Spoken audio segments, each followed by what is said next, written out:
Assalamualaikum warahmatullahi wabarakatuh. Perkenalkan, saya Mesita Aprilia dari Prodi Pendidikan Bahasa Indonesia semester 2. Baik, di video kali ini saya akan menjelaskan tentang gerakan kerjasama dan instrumen nasional pencegahan korupsi. A. Gerakan dan kerjasama nasional pencegahan korupsi. Yang pertama, sektor publik atau pemerintah. Lembaga publik memiliki sasaran dan tujuan yang berbeda dengan lembaga perusahaan swasta dan komersial.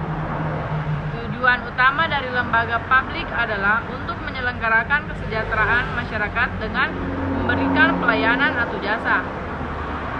Salah satu perencanaan gerakan anti korupsi yaitu Gerakan Nasional Revolusi Mental Instruks Presiden nomor 12 tahun 2016 tentang Gerakan Nasional Revolusi Mental atau GNRM dikeluarkan dalam rangka memperbaiki dan membangun karakter bangsa Indonesia dengan mengacu pada nilai-nilai integrasi dan etos kerja. Yang kedua, sektor swasta dan BUMN. Sektor swasta dan BUMN rentan terlibat dalam tindak pidana kasus korupsi. Dalam semua kasus korupsi yang ditangani KPK, sekitar 80% melibatkan swasta negara lain di suap-menyuap, gratifikasi untuk mempengaruhi keputusan dan penyelenggaraan negara atau pegawai negeri. Yang ketiga, gerakan dan kerjasama masyarakat. Berdasarkan pelaku gerakan dan identitas beberapa model gerakan anti korupsi, umumnya Indonesia sebagai berikut.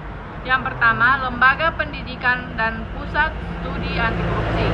Yang kedua, lembaga swadaya masyarakat anti korupsi. Yang ketiga, komunitas-komunitas anti korupsi. Bagian B, instrumen nasional pencegahan korupsi. Instrumen terbentuk kebijakan anti korupsi yang dikeluarkan oleh pemerintah baik dalam bentuk peraturan perundang-undangan dan lembaga-lembaga yang bertugas mencegah dan memberantas korupsi. Undang-Undang Nomor 28 Tahun 1999 tentang penyelenggaraan negara yang bersih dan bebas dari korupsi, kolusi, dan nepotisme. Undang-undang ini lahir segera setelah jatuh rezim Orde Baru dan dikeluarkan dengan timbangan bahwa praktek korupsi, kolusi, dan nepotisme dapat merusak kehidupan bermasyarakat. C. Lembaga Pencegahan Korupsi. 1. Komisi Pemberantasan Korupsi atau KPK.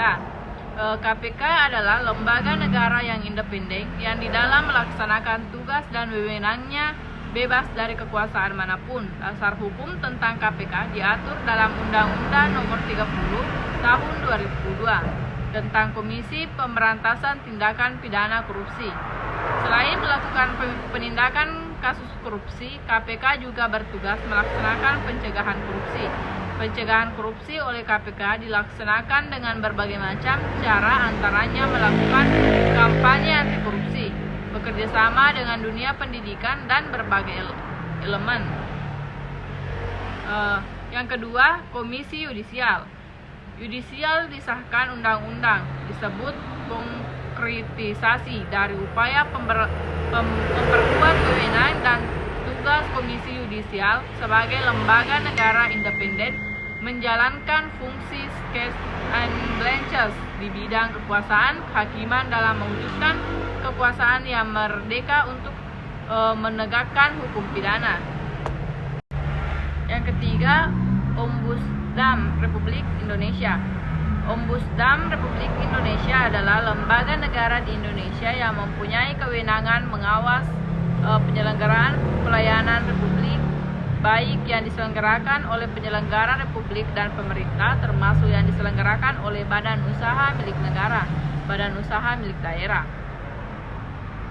Yang keempat, Pusat Pelaporan dan Analisis Transaksi Keuangan atau PPATK. Pusat Pelaporan dan Analisis Transaksi Uang adalah lembaga independen yang dibentuk dalam rangka mencegah dan memberantas tindak pidana pencucian uang.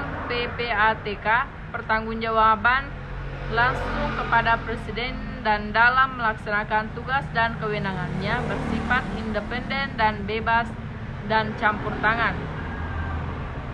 Yang kelima, lembaga pengawasan perbankan.